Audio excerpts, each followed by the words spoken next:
자, 이번에는 김기현 국민의힘 대표 이야기로 넘어가 볼 텐데 어제 울산에서 했던 발언부터 듣고 오시겠습니다.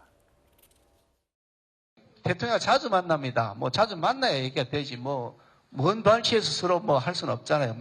직접 만나서 어떤 때는 만나면 한 3시간씩도 얘기하고요. 그냥 주제를 가지고서 막 이렇게 하는 게 아니고 그냥 프리토킹을 합니다. 어떤 때 하루에 3번, 4번씩도 전화를 하고 또 만나서 해야 될 일도 많잖아요. 전화로 안 될 일들이 많아요. 언제 또 만납시다, 한번 봅시다 이렇게 되면 밤 늦은 시간에도 밤 9시든 10시든이라도 만나서 얘기도 나누고 이렇게. 그냥 지금 하고 있는 거를 그냥 소신껏 생각껏 맡아서 임무를 좀 끝까지 그렇게 당과 우리가 필요한 거를 그냥 거침없이 해라 이런 신호가 왔어요. 당무에 개입하지 않고 있는 대통령을 당내 문제와 관련돼서 언급하는 것은 바람직하지 않다고 생각합니다. 자, 대통령과 자주 만난다. 어떤 때 하루에 3-4번씩 밤 9시, 10시라도 만나서 얘기를 한다. 이렇게 얘기했습니다. 자, 박원석 전 의원. 네. 인유한 혁신위원장이 윤심을 뒤에 있다라고 언급했을 때 그거 부적절하다고 얘기했던 김기현 당대표가 본인은 이렇게 여러 차례 전화도 하고 만나고 이렇게 얘기한 거는 이거 이율 배반적 아니냐라는 지적이 나오는데 어떻게 보십니까? 그렇게 볼 수도 있는데 조금 다르죠. 예. 어쨌든 당대표는 대통령을 정기적으로나 혹은 간헐적으로 만나서 일종의 이제 당정 간의 의견 조율이나 협의를 하는 게 과거 정부에서도 늘 있었던 일이고 오히려 당대표가 대통령을 전혀 안 만난다. 이게 이상한 거죠. 그런 점에서 인유한 위원장이 본인의 이제 혁신안 추진과 관련돼서 대통령이 우회적으로 그런 뜻을 표했다라는 걸 외부에 공표한 거하고 김기현 대표가 저런 얘기하는 거는 경우가 조금 다르다고 생각합니다만 김기현 대표가 지역구 의정보고에 가서 저 말씀을 굳이 하셨던 이유는 아무래도 지금 당 안팎에서 리더십이 많이 흔들립니다. 예. 그래서 김기현 대표 체제로 총선을 치를 수 있겠냐, 혹은 치르는 게 맞느냐. 게다가 이제 혁신위에서 이른바 이제 중진 지도부 또 윤핵관들의 불출마 혹은 험지 출마 이걸 쇄신안으로 내놨는데 그에 대해서 아직 당 지도부에 김기현 대표를 포함해서 이렇다 할 반응이 없는 상황에서 김기현 대표가 이렇게 버티게 하는 게 당에 도움이 되느냐 이런 이제 비판적인 목소리들이 나오기 시작하고 있어요. 그런 상황에서의 언급이기 때문에 어쨌든 본인의 흔들리는 리더십을 좀 진정시키고 다시 한번 공고화하고 어쨌든 본인의 대표직 수행 뒤에 이제 대통령과의 긴밀한 의견 조율이 있다라는 거를 당 안팎에 좀 보여주기 위한 이제 그런 의도가 작용한 게 아닌가 싶습니다. 예.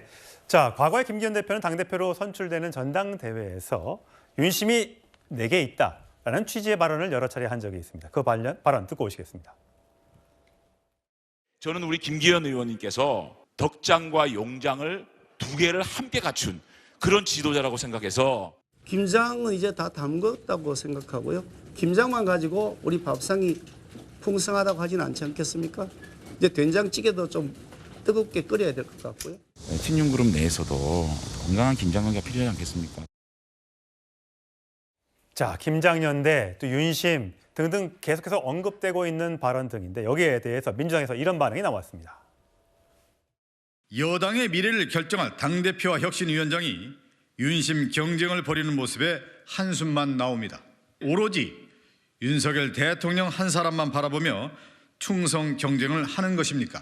국민의힘이 민심을 얻기 위해 혁신을 하겠다고 말했지만 결국 바라는 것은 윤심뿐이라는 점이 명명백백해졌습니다. 국민의힘은 대통령실 여의도 출장소로 전락했습니다. 자, 김현 후보.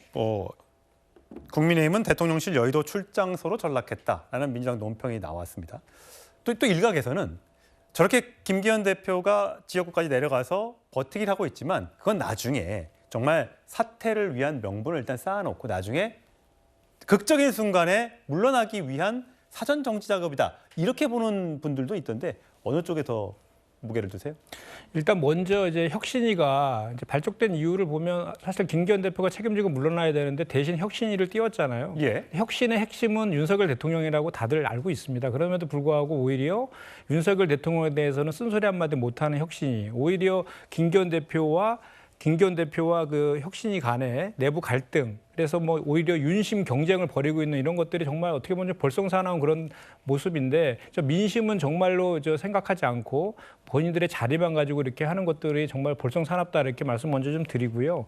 저도 처음에 그런 말씀을 제가 그런 예상을 했었거든요. 저는 궁극적으로는 김기현 대표도 불출마 또는 험지 출마할 것이다. 예. 그리고 장제원 의원도 저는 불출마할 것이다라고 예상을 했거든요. 예. 근데 지금 하는 그런 것들은 어쨌든 간에 윤석열 대통령의 의중과는 역행해가지고 그분들이 활동하기에는 너무나 리스크들이 크거든요. 그래서 좀 전에 우리 앵커께서 말씀하신 것처럼 일단 지금 너무 이뇨한 혁신위원장이 너무 빨리 급발진한 그 측면이 있잖아요. 그런데 본인들도 나름대로의 그 지역구에 있는 뭐 당원들이라든지 지지자들이라든지 명분들 필요한 것인데 예. 결국은 지금은 그런 명분들 축적하면서 적정한 시점이 되면 본인들이 결국은 이렇게 그 사실 내 마음은 그렇지 않았지만 윤석열 정부의 성공과 뭐 그 당의 미래를 위해서 내가 헌신하겠다, 희생하겠다 이런 모습을 갖추면서 예. 결국은 그렇게 정리되지 않을까라는 게 제 예상입니다. 예.